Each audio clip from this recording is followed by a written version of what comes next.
dan terjadilah. Jadi si Dea ini langsung kesurupan sebelum menyanyikan lagu tersebut. Dia teriak. Wah, ya teriak. Histeris sampai warga-warga di sini langsung mengerumuni si Dea ini. Dia kenapa? Watching Malam Sinematik Universe.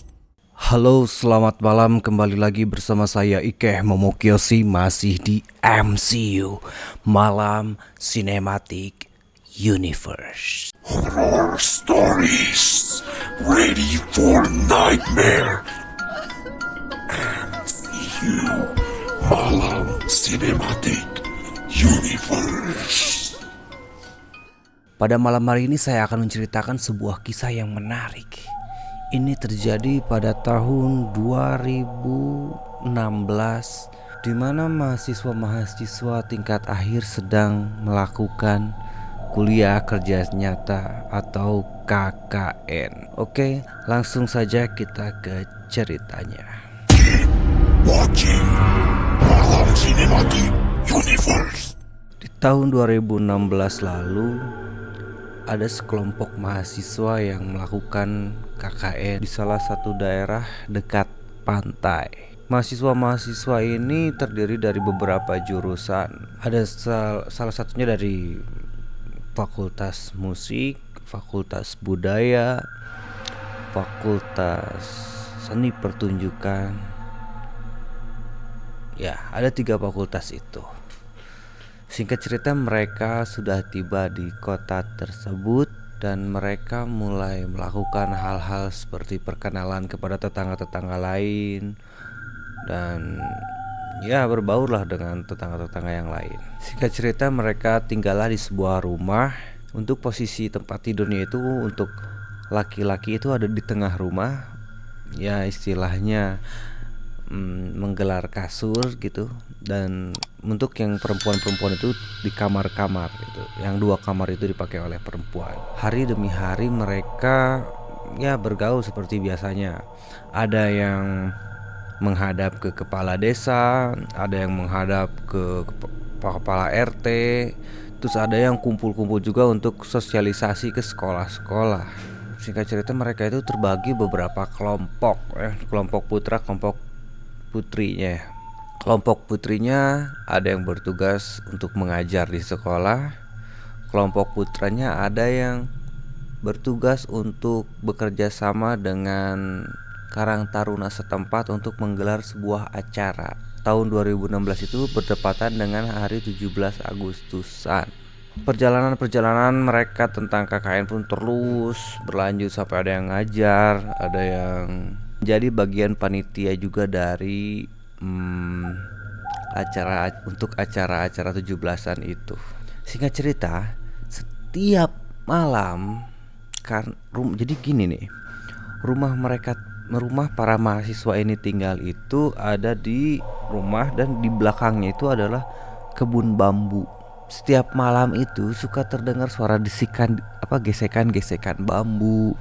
Kik gitu. Ya mungkin orang setempat udah anggapnya biasa gitu. Cuman bagi mahasiswa ini itu sesuatu hal yang mungkin bisa dibilang baru gitu, dan mereka agak ketakutan dengan hal itu.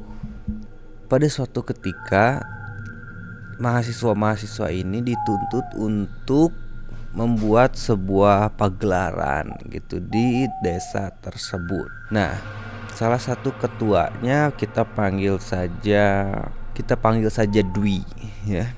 Jadi Dwi ini adalah seorang ketua dari kelompok KKN ini. Dwi ini memberikan masukan kalau ia ingin membuat acaranya itu di kebun bambu itu, karena ia punya alasan kalau bikin di sini ini kita bisa memanfaatkan ruang-ruang kosong gitu untuk berkesenian, katanya.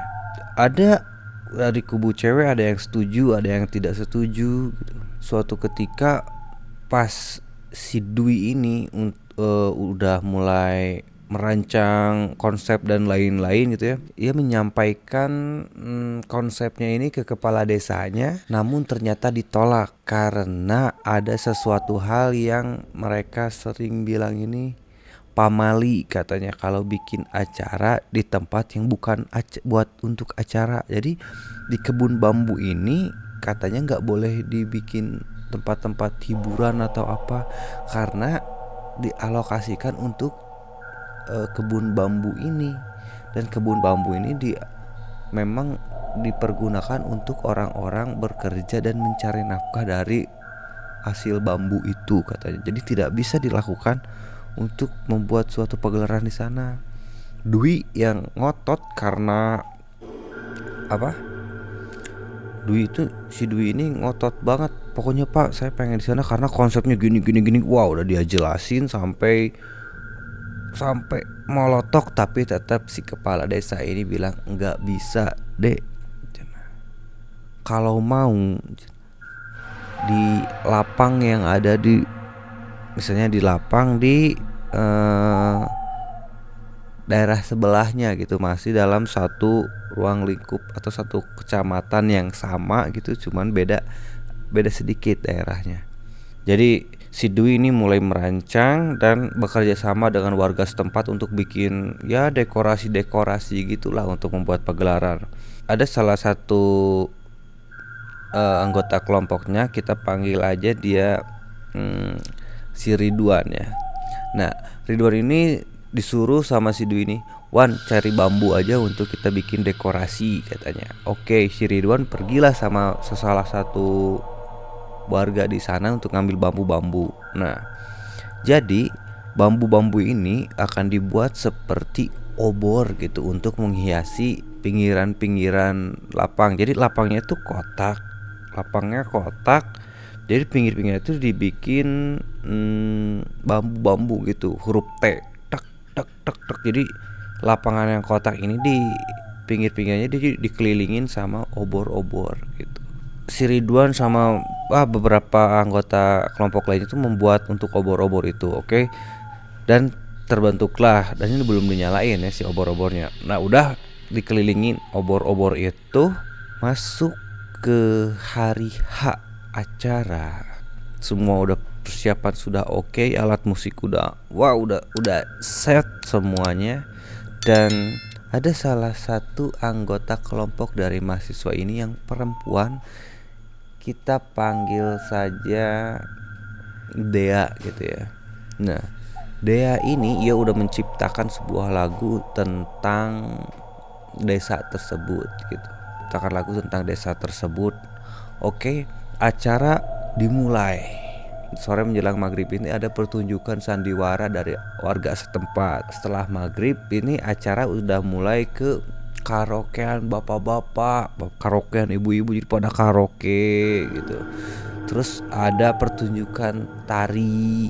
Ketika mau masuk ke acara puncak, yaitu dimana warga terus para kelompok mahasiswa ini akan menyanyikan sebuah lagu yang diciptakan memang untuk desa tersebut.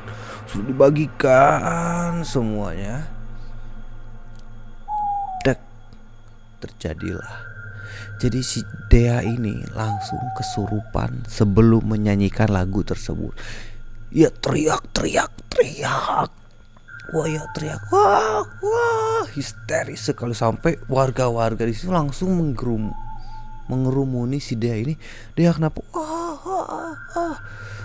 Ternyata Dea ini kesurupan ketika melihat lingkaran obor yang sudah dibuat sedemikian rupa itu. Teriak dan ia diam di tengah lapang sendirian, lalu menari. Teng teng teng teng teng teng.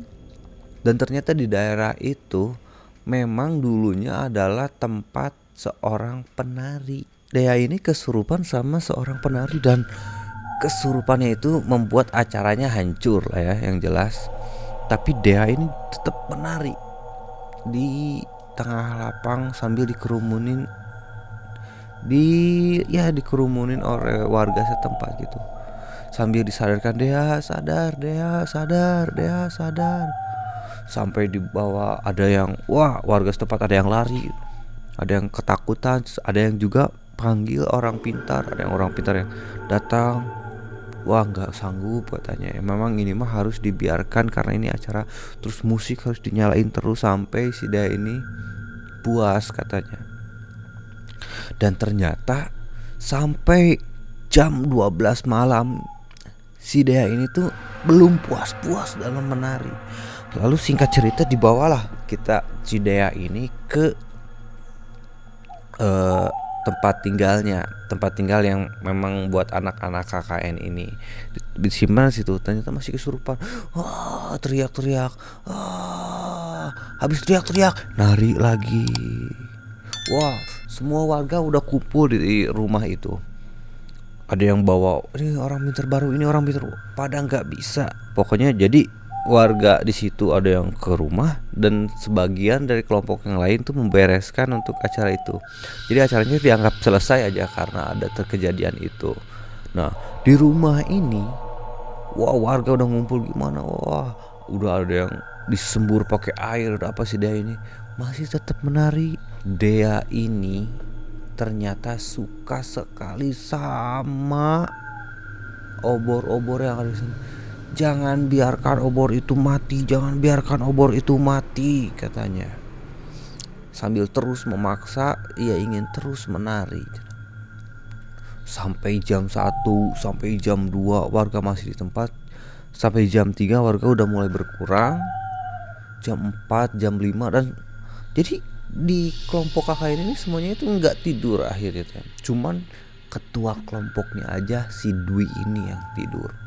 Dia tidur di depan Dea yang sedang kesurupan. Dan akhirnya Dea ini kesurupannya itu dari jam 10 malam sampai ke mau menjelang asar. Nah sembuhnya Dea ini ketika jam 3 pagi jam 3 sore ini si Dwi itu antar Dea ke salah satu warga di sana yang katanya orang pintar. Dan cara untuk menyembuhkannya itu sangat unik.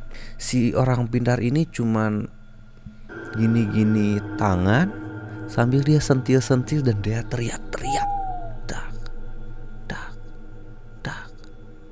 Dan usut punya usut, ternyata Dea ini kemasukan roh seorang penari ronggeng.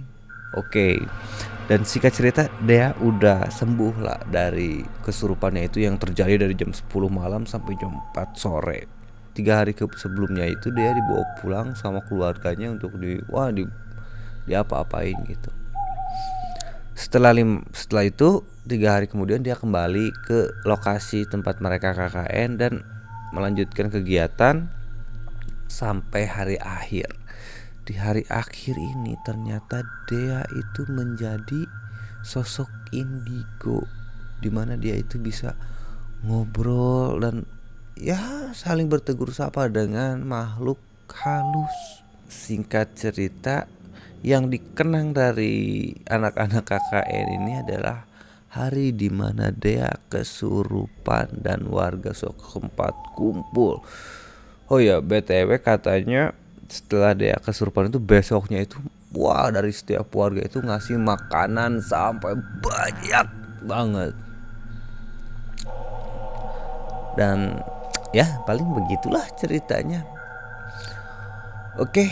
Terima kasih sudah mendengarkan cerita kita pada malam hari ini. Saya Ike Momokyoshi pamit undur diri. Jangan lupa like, share, komen, subscribe biar saya semakin semangat untuk membangun konten ini dan menjadi orang kaya.